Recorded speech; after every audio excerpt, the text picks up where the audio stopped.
தமிழ்நாடு நிதிநிலை அறிக்கை 2025-2026 எல்லாருக்கும் எல்லாம். குறைந்த நீர் தேவையுள்ள பயிர்களை ஊக்குவித்திட மாற்று பயிர் சாகுபடி திட்டம். பருவநிலை மாற்றங்களால் ஏற்படும் பயிர் பாதிப்பை குறைக்கவும் மண் வளத்தை மேம்படுத்தவும் அதிக நீர் தேவையுடைய நெற்பயிருக்கு மாற்றாக குறைந்த நீர் தேவையுடைய சிறுதானியங்கள் பயிர் வகைகள் எண்ணெய் வித்து பயிர்களை ஊக்குவிக்கும் வகையில் மாற்று பயிர் சாகுபடி திட்டம் செயல்படுத்தப்பட்டு வருகிறது. 2025-26 ஆண்டிலும் 1,00,000 ஏக்கரில் மாற்று பயிர் சாகுபடி திட்டம் 1,00,000 உழவர்கள் பயன்பெறும் வகையில் ரூபாய் 12,50,00,000 மாநில நிதி ஒதுக்கீட்டில் செயல்படுத்தப்படும். தரமான விதை, தளர்விலா விளைச்சல்.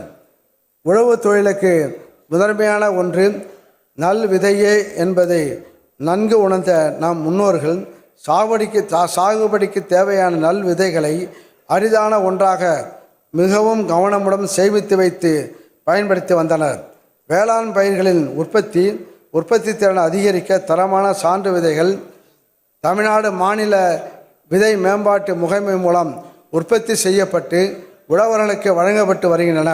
2025-26 ஆண்டில் நெல், சிறுதானியங்கள், பயிர் வகைகள், எண்ணெய் வித்து பயிர்களில் உயர் விளைச்சல் தரவல்ல ரகங்களில் சான்று விதைகள் 39,500 மெட்ரிக் டன் அளவில் உற்பத்தி செய்யப்பட்டு உழவர்களுக்கு விநியோகம் செய்யப்படும்.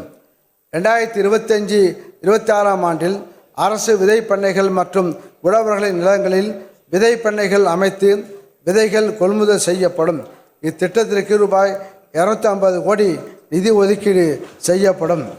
மேலும் உழவர்களுக்கு தரமான சான்று விதைகளை காலத்தே வழங்கிட 7 அரசு சுத்திகரிப்பு நிலையங்கள் ரூபாய் 15 கோடியே 5,00,000 நிதி ஒதுக்கீட்டில் புதிதாக நிறுவப்படும். உயர் விளைச்சல் தரக்கூடிய உழவர்களால் பெரிதும் விரும்பப்படும் தமிழ்நாட்டிற்கு அறிவிக்க செய்யப்பட்ட பிற மாநில வேளாண் பயிர் ரகங்களில் வல்லுநர் ஆதாரம் மற்றும் சான்று விதைகள் 7,000 மெட்ரிக் டன் அளவில் கொள்முதல் செய்யப்பட்டு ஒன்றிய மாநில அரசு திட்டங்களின் கீழ் மானிய விலையில் உழவர்களுக்கு வழங்கப்படும். விதை சுத்திகரிப்பு துரிதப்படுத்த ஏதுவாக உழவர் உற்பத்தியாளர் நிறுவனங்களின் மூலம் 3,000 மெட்ரிக் டன் விதைகள் சுத்திகரிக்கப்பட்டு கொள்முதல் செய்யப்படும். இது தவிர 2025-26 ஆண்டில் தரமான விதை உற்பத்திக்காக 1,73,000 ஏக்கர் விதை பண்ணைகளை பதிவு செய்து 1,25,000 மெட்ரிக் டன் விதைகள் சான்றளிக்கப்படுவதுடன் தமிழ்நாட்டில் உள்ள அனைத்து விதை விற்பனை நிலையங்களுக்கும் தொடர்ச்சியாக கண்காணிக்கப்பட்டு விதைகள் உரிய தர பரிசோதனைகளுக்கு உட்படுத்தப்பட்டு உழவர்களுக்கு தரமான விதைகள் தொடர்ந்து கிடைக்க உரிய நடவடிக்கை எடுக்கப்படும். பருத்தி உற்பத்தி பெருக்கு திட்டம். கோடை பருத்தி வீடு நிறை பெய்த மூடை பண்டம் மிடை நிறைந்த தன்ன வென்ற புறநானூற்று பாடல் கோடை காலத்தில் விளைந்த பஞ்சை மூட்டை மூட்டையாக வீடு நிறைய அடுக்கி வைத்திருந்ததை விவரிக்கிறது.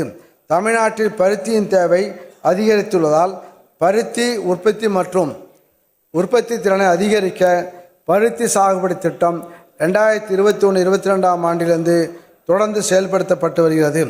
2025-26 ஆண்டிலும் இத்திட்டம் ரூபாய் 12 கோடியே 21,00,000 நிதி ஒதுக்கீட்டில் தொடர்ந்து செயல்படுத்தப்படும். பயிர் காப்பீடு திட்டம். இயற்கை சீற்றங்களால் விளையும் பயிர் சேதங்களினால் ஏற்படும் வருவாய் இழப்புகளில் இருந்து பாதுகாத்து உழவர்களின் வாழ்வாதாரத்தை நிலைப்படுத்த பயிர் காப்பீடு திட்டம் செயல்படுத்தப்பட்டு வருகிறது. இத்திட்டம் 2025-26 ஆண்டில் 35,00,000 ஏக்கர் பரப்பிலான பயிர்களை காப்பீடு செய்யும் வகையில் ரூபாய் 841 கோடி நிதி ஒதுக்கீட்டு தொடர்ந்து செயல்படுத்தப்படும். தமிழ்நாடு நிதிநிலை அறிக்கை 2025-2026 எல்லாருக்கும் எல்லாம்.